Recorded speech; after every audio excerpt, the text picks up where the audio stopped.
Hello friends and dear students, स्वागत है आप सबका एक बार फिर से आपके अपने चैनल फार्मेसी जोन में। मैं हूं आशुतोष शुक्ला और दोस्तों हम लोग पढ़ रहे हैं diploma in pharmacy first year and bachelor in pharmacy first year के subject human anatomy and physiology को। और आज का हमारा जो टॉपिक है हम लोग पढ़ेंगे स्ट्रक्चर ऑफ सेल के बारे में। लास्ट वीडियो में हमने डिस्कस किया था सेल के इंट्रोडक्शन के बारे में, सेल हिस्ट्री के बारे में और सेल थियरी के बारे में। तो अगर आपने वो वीडियो नहीं देखा है, उस लेक्चर को नहीं अटेंड किया है, तो आप प्लेलिस्ट से जाके उस लेक्चर को देख सकते हैं और उसके पीडीएफ नोट्स को भी प्राप्त कर सकते हैं। तो आइए शुरू करते हैं आज का हमारा टॉपिक स्ट्रक्चर ऑफ सेल। आज हम स्ट्रक्चर ऑफ सेल के बारे में पढ़ेंगे।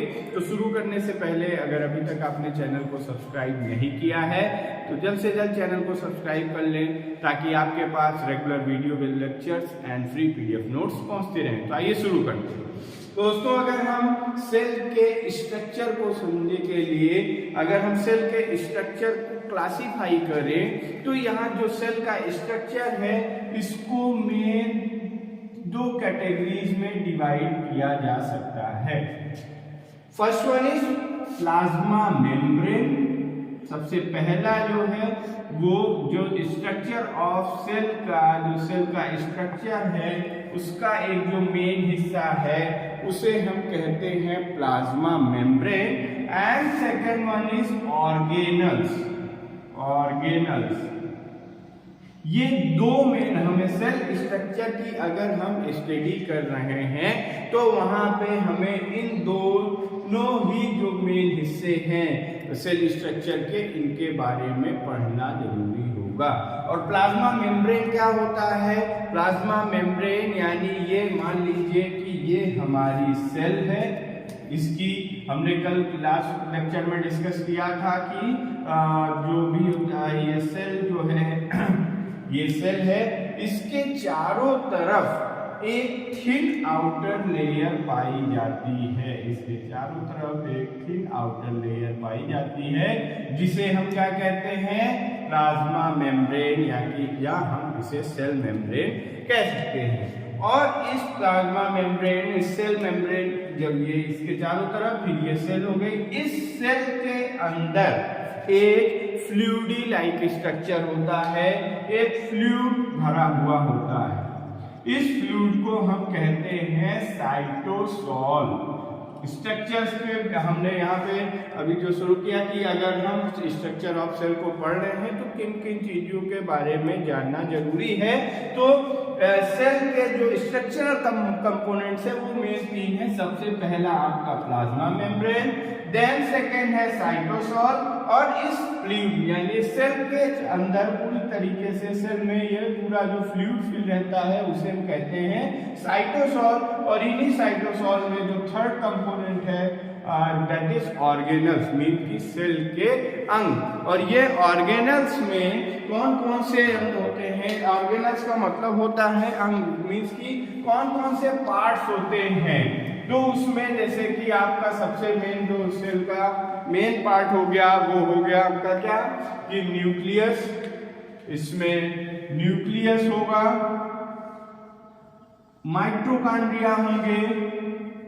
ये जो इनके पार्ट्स हैं जो सेल के ये ऑर्गेनल्स हैं, इनके बारे में हर एक के बारे में पर्टिकुलर एक एक ऑर्गेनल्स के बारे में हम डिटेल स्टडी करेंगे। फिर होते हैं आपके राइबोसोम्स हो गए, इंडोप्लाज्मिक रेटिकुलम इसे हम शॉर्ट फॉर्म में ईआर कहते हैं। और ये जो इंडोप्लाज्मिक रेटिकुलम होते हैं ये दो टाइप के होते हैं।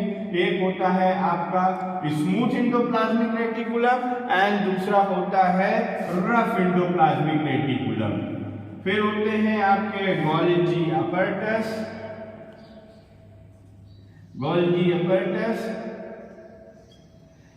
ये कुछ हमारे जो पार्ट्स हैं जो टाइप्स हैं जो कि हमारे ऑर्गेनल्स में पाए जाते हैं। और भी टाइप के ऑर्गेनल्स होते हैं, लाइसोसोम्स होते हैं, साइटोस्केलेटन्स होते हैं। इन सब के बारे में आगे हम डिटेल स्टडी करेंगे। इन हर एक के बारे में हम डिटेल में स्टडी करेंगे, वो नेक्स्ट लेक्चर्स में करेंगे। बट आज हम ये देखेंगे कि सेल स्ट्रक्चर यानी उसका डिजाइन कैसा होता है। तो आइए उसको समझते हैं। तो मान लेते हैं ये हमारा एक इस तरीके से, ये क्या है, ये एक सेल है और हमने पढ़ा है अभी कि सेल के मेन कंपोनेंट जो क्या क्या होते हैं, प्लाज्मा मेम्ब्रेन, ऑर्गेनल्स और साइटोसॉल। साइटोसॉल एक फ्लूइड होता है, एक वाटरी फ्लूइड होता है जिसमें कि जो ये ऑर्गेनल्स हैं वो सस्पेंडेड होते हैं। तो ये जो और ये सबसे पहला जो मेन हिस्सा होता है वो क्या होता है, प्लाज्मा मेम्ब्रेन। और प्लाज्मा मेम्ब्रेन क्या होती है, ये सेल की आउटर लेयर होती है। तो ये जो आउटर लेयर हो गई, ये क्या हो गई, सबसे पहले ये हो गई सेल की प्लाज्मा मेम्ब्रेन। Plasma membrane. अब इस तरीके से अगर हम सेल का स्ट्रक्चर आप ड्रा करेंगे तो बहुत ही आसानी से समझ में आएगा और एकदम क्लियर ड्रा करेंगे। कभी भी सेल के स्ट्रक्चर को ड्रा करने में आपसे किसी भी तरीके की कोई मिस्टेक नहीं होगी। देन सेकेंड जो पार्ट है, यहाँ पे अब हम आ जाते हैं ऑर्गेनल्स में। इसमें एक फ्लूइड भरा हुआ होगा, इस तरीके से एक फ्लूइड होगा जिसे हम कहेंगे साइटोसॉल। उसके बाद इसी फ्लूइड में, ये पूरी सेल के अंदर ये फ्लूइड भरा हुआ होगा, ये एक वाटरी फ्लूइड है। साइटोसॉल जो होता है ये एक वाटरी फ्लूइड है, वाटर लाइक फ्लूइड है ये। अब इसी फ्लूइड के अंदर ही ऑर्गेनल सस्पेंडेड होते हैं। तो सबसे पहला जो है वो क्या है, न्यूक्लियस। न्यूक्लियस को हिंदी में क्या कहते हैं, केंद्र। यानी ये यहाँ पर सेंटर में होगा, ये इस तरीके से होगा। ये आपका है क्या है, ये एक न्यूक्लियस, ये कुछ इस तरीके से स्ट्रक्चर होगा। तो हम हर एक स्ट्रक्चर को इसको समझते चले और एक एक स्ट्रक्चर को हम क्या करेंगे, यहाँ पे उसकी लेबलिंग भी करते चलेंगे। तो ये हो गया आपका न्यूक्लियस। उसके बाद फिर हम आ जाते हैं, जो हमारा सेकंड स्ट्रक्चर है वो कुछ इस तरीके से बना हुआ होगा, ये कुछ इस तरीके से, जिसे हम कहेंगे क्या, ये है हमारा माइटोकॉन्ड्रिया। ये हमारा क्या है, माइटोकॉन्ड्रिया। माइटोकॉन्ड्रिया को सेल का पावर हाउस भी कहा जाता है। ये सब हम आगे डिटेल स्टडी इसकी करेंगे। अब आ जाते हैं हमारे पास जो दूसरा है वो है क्या, राइबोसोम। तो राइबोसोम्स ये इस तरीके से डॉटेड डॉटेड स्ट्रक्चर्स होते हैं, इन्हें हम कहते हैं क्या, राइबोसोम्स। तो ये हो गए हमारे राइबोसोम्स। उसके बाद हम आ जाए एंडोप्लाज्मिक रेटिकुलम में। तो वो कुछ इस तरीके का स्ट्रक्चर बना हुआ होगा, कुछ इस तरीके का स्ट्रक्चर होता है। ये आपका है smooth endoplasmic reticulum. Smooth structure ही देख के लग रहा है, ये स्मूथ एंडोप्लाज्मिक रेटिकुलम है। और वहीं पे ये अगर इस तरीके का स्ट्रक्चर बनेगा, ये कुछ इस तरीके का स्ट्रक्चर बनेगा, जहां पे उसमें एक ये डॉटेड डॉटेड ये ऐसे इसमें ये स्ट्रक्चर होंगे, ये ऐसा उभार होगा। तो इसे हम क्या कहेंगे, ये जो स्ट्रक्चर है ये आपका है रफ एंडोप्लाज्मिक रेटिकुलम। ये हो गया स्मूथ एंडोप्लाज्मिक रेटिकुलम और ये हो गए आपके रफ एंडोप्लाज्मिक रेटिकुलम। फिर यहाँ पे किस तरीके का स्ट्रक्चर होता है, इस तरीके का, जिसे कहा जाता है secretory granules. These are the secretory granules. ये सेक्रेटरी ग्रैन्यूल्स है। और फिर इसमें एक इसी तरीके का, जैसे एंडोप्लाज्मिक रेटिकुलम का स्ट्रक्चर है, कुछ उसी तरीके का स्ट्रक्चर होता है, ये कुछ ऐसा,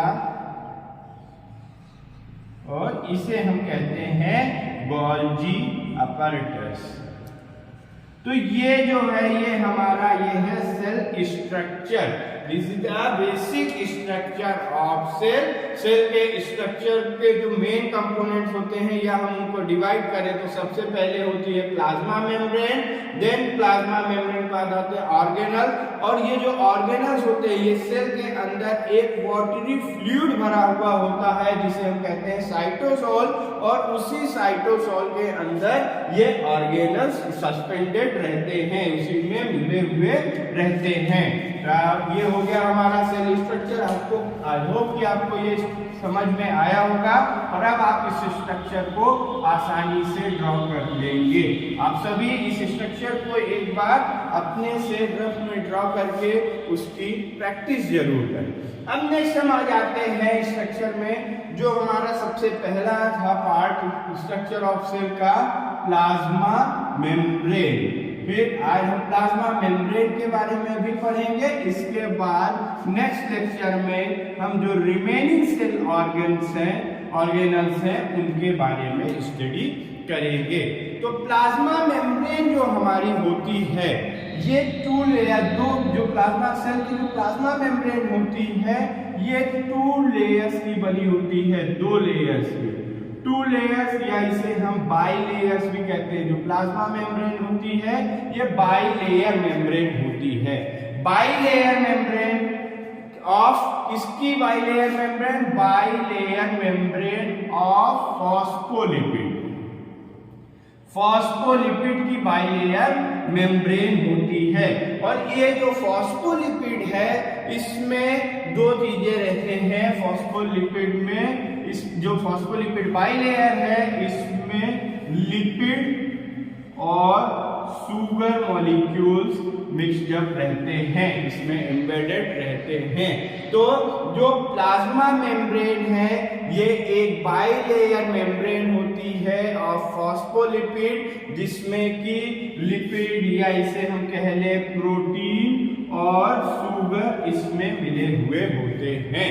अब ये जो फॉस्फोलिपिड होते हैं, जो फॉस्फोलिपिड मॉलिक्यूल्स होंगे इसमें, ये जो फॉस्फोलिपिड मॉलिक्यूल्स होंगे, फॉस्फोलिपिड मॉलिक्यूल्स का स्ट्रक्चर कुछ इस तरीके से होता है। ये इस तरीके से फॉस्फोलिपिड मॉलिक्यूल का स्ट्रक्चर होता है।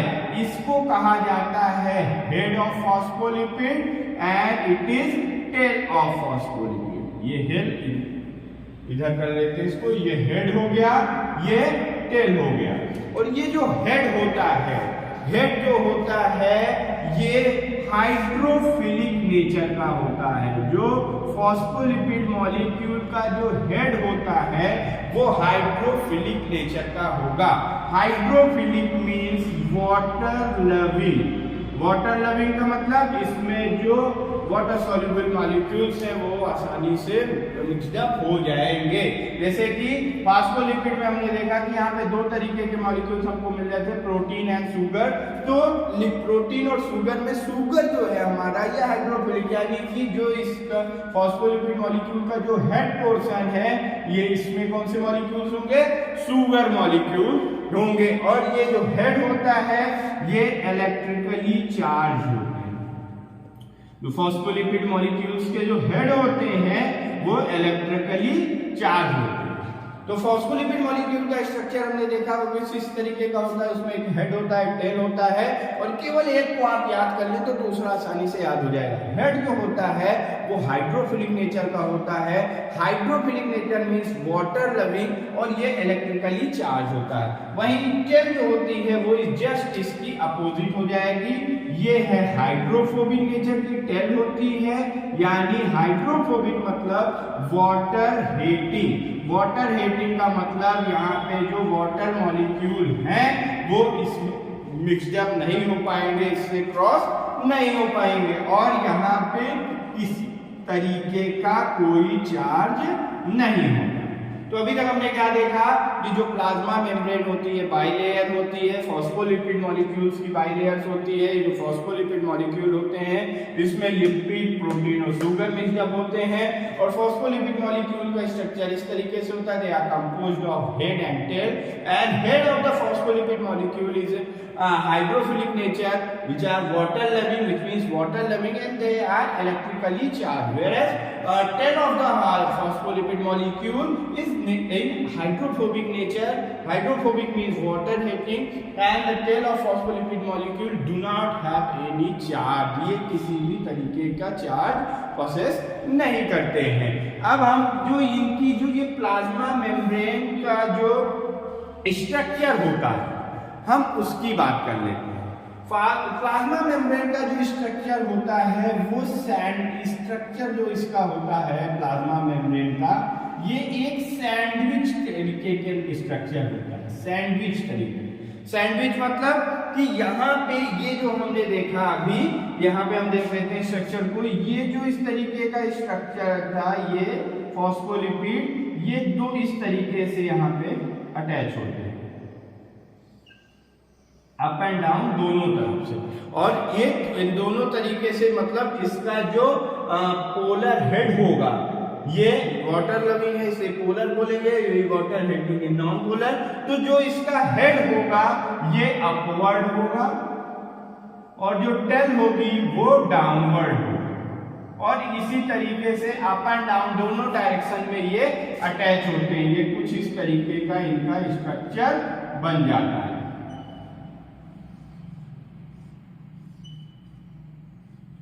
ये कुछ इस तरीके के स्ट्रक्चर का फॉर्मेशन ये कर लेते हैं।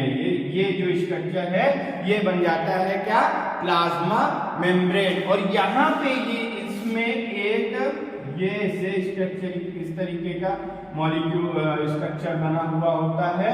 ये जो होते हैं ये क्या होते हैं, ये मेम्ब्रेन के प्रोटीन मॉलिक्यूल्स होते हैं। ये प्रोटीन मॉलिक्यूल्स होते हैं, ये इंडोजीनियस मटेरियल्स होते हैं, मींस कि ये सेल के अंदर पाए जाते हैं ये प्रोटीन मॉलिक्यूल। तो ये कुछ इस तरीके का सेल का प्लाज्मा मेम्ब्रेन का स्ट्रक्चर बनता है। अब ये स्ट्रक्चर बन गया, यहाँ पे आप देखें ये पूरी एक आपने जो ये पढ़ा, ये जो लेयर है ये इसकी एक क्या है, ये हमने जो यहाँ पे देखा था इसकी फॉस्फोलिपिड बाइलेयर है। ये इस तरीके से फॉस्फोलिपिड बाइलेयर मींस की एक ये जो स्ट्रक्चर है, एक स्ट्रक्चर फॉस्फोलिपिड का है और दोनों दो फॉस्फोलिपिड मॉलिक्यूल इस तरीके से अरेंज हो जाते हैं और फॉस्फोलिपिड बाइलेयर का फॉर्मेशन करते हैं। तो यहाँ पे जो ऊपरी हिस्सा हो जाएगा ये पोलर नेचर का हो जाएगा, दोनों साइड सेल मेम्ब्रेन के दोनों साइड ये पोलर नेचर का, और ये जो बीच वाला हिस्सा होगा ये नॉन पोलर नेचर का। तो ये है स्ट्रक्चर ऑफ प्लाज्मा मेम्ब्रेन। अब प्लाज्मा मेम्ब्रेन का मेन काम क्या होता है, इसका मेन वर्क क्या होता है, तो जो मेन फंक्शन होता है प्लाज्मा मेम्ब्रेन का, जो मेन काम होता है वो क्या होता है, transport of molecules, transport of molecules across it, इसके अंदर सेल के अंदर। मुझे इस तरीके का प्लाज्मा मेम्ब्रेन क्या करती है, किस तरीके के मॉलिक्यूल सेल के अंदर ट्रांसपोर्ट करेंगे ये प्लाज्मा मेम्ब्रेन ही डिसाइड करती है। नहीं तो ये जो भी सेल के चारों तरफ जितने भी तरीके के मटेरियल उन सभी इसको क्रॉस नहीं कर सकते हैं। इसमें कुछ अलग अलग तरीके का ट्रांसपोर्ट मैकेनिज्म होता है, जैसे पैसिव डिफ्यूजन होता है, ऑस्मोसिस होता है, जैसे वाटर जो होता है वो हाई कंसंट्रेशन से लोअर कंसंट्रेशन की ओर मूव कर जाता है।